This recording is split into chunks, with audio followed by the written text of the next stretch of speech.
السلام علیکم۔ آج میں آپ کو بتاؤں گا نبی کریم صلی اللہ علیہ وآلہ وسلم کی پسندیدہ غذائیں اور ان کے فوائد۔ ہمارے نبی صلی اللہ علیہ وآلہ وسلم ان غذاؤں کو ان کے ذائقے اور فوائد کی وجہ سے بہت پسند فرماتے تھے۔ کھجور اہل عرب عموماً خوراک کے طور پر استعمال کرتے تھے۔ نبی کریم نے کھجور کی بڑی تعریف فرمائی، خصوصاً عجوا کھجور کی۔ نبی کریم کو کھجور بہت زیادہ پسند تھی اور اس کا بہت استعمال فرماتے تھے۔ رسول اللہ کا ارشاد ہے کہ جو شخص روزانہ صبح کے وقت 7 عجوا کھجوریں کھا لیا کرے، اسے اس دن زہر اور جادو سے کوئی نقصان نہیں پہنچا سکتا۔ اور اس کے فائدے ہیں، کھجور ایک مقوی غذا ہے، سب پھلوں میں سے زیادہ توانائی بخش ہے۔ انسانی جسم کو جس قدر حیاتین کی ضرورت ہوتی ہے، اسی قدر کھجور میں ہے۔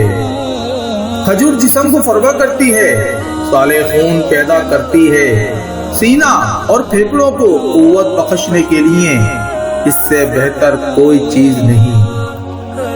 روغن زیتون، حضرت محمد صلی اللہ علیہ وآلہ وسلم نے روغن زیتون کو بہت پسند فرمایا ہے۔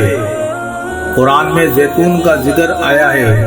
رسول اللہ صلی اللہ علیہ وآلہ وسلم نے ارشاد فرمایا کہ زیتون کا تیل کھاؤ اور مالش میں استعمال کرو، اس لیے کہ وہ مبارک درخت سے پیدا ہوتا ہے۔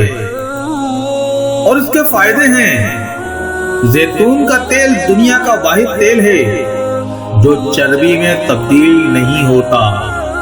یہ امراض قلب اور موٹاپے سے بچنے کے لیے انتہائی مفید ہے، اور روغن زیتون استعمال کرنے والے افراد دل کی بیماریوں سے محفوظ رہتے ہیں۔ زیتون جوڑوں اور پٹھوں کے درد، سانس کی بیماریوں، کولیسٹرول کے مسائل، بلڈ پریشر، گردوں کے امراض، موٹاپے اور فالج سمیت مختلف امراض سے انسان کو محفوظ رکھنے کی غیر معمولی صلاحیت رکھتا ہے۔ میرے دوستوں اور عزیزوں، آپ کو ویڈیو جیسی لگی ہو کمنٹ باکس میں لازمی بتائیے گا، اور پسند آئی ہو تو لائک، شیئر اور سبسکرائب لازمی کریے گا۔